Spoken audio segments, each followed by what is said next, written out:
তোমাদের সাথে প্রথমবার আমি শেয়ার করছি গেট রেডি উইথ মি। আর আজকে যাব একটু ঘুরু করতে। দেখো ড্রেসটা কিন্তু চেঞ্জ করে নিয়েছি, আর আমাকে ড্রেসটা পরে কেমন লাগছে তোমরা কিন্তু জানিও।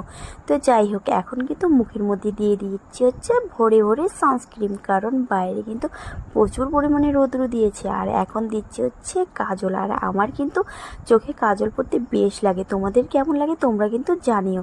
তারপরে দেখো একটা ছোট্ট টিপ পরে নিলাম। পরে নেওয়ার পরে এখন দিব হচ্ছে লিপস্টিক। তো লিপস্টিক পরা কমপ্লিট হয়ে যাওয়ার পরে দেখো এখানে কিন্তু আমি একটু ঢং করছিলাম। তো দেখো তারপরে এখন দিব হচ্ছে সিঁথিতে হচ্ছে সিঁদুর। তো আমার সিঁদুর দেওয়া কিন্তু কমপ্লিট হয়ে গেছে। আর দেখো মাথাটা কিন্তু সুন্দর করে আমি বেঁধে নিয়েছি। তো আমার কিন্তু মাথা বাঁধাও কমপ্লিট হয়ে গেছে। আর এখন দিয়ে দিব পারফিউম। আর পারফিউম না দিলে হয়, পারফিউম তো দিতেই হবে। তো দেখো আমি কিন্তু রেডি হয়ে কমপ্লিট হয়ে গেছে। আর কেমন লাগছে কমেন্ট সেকশনে কমেন্ট করবে। সবাইকে ধন্যবাদ, টাটা।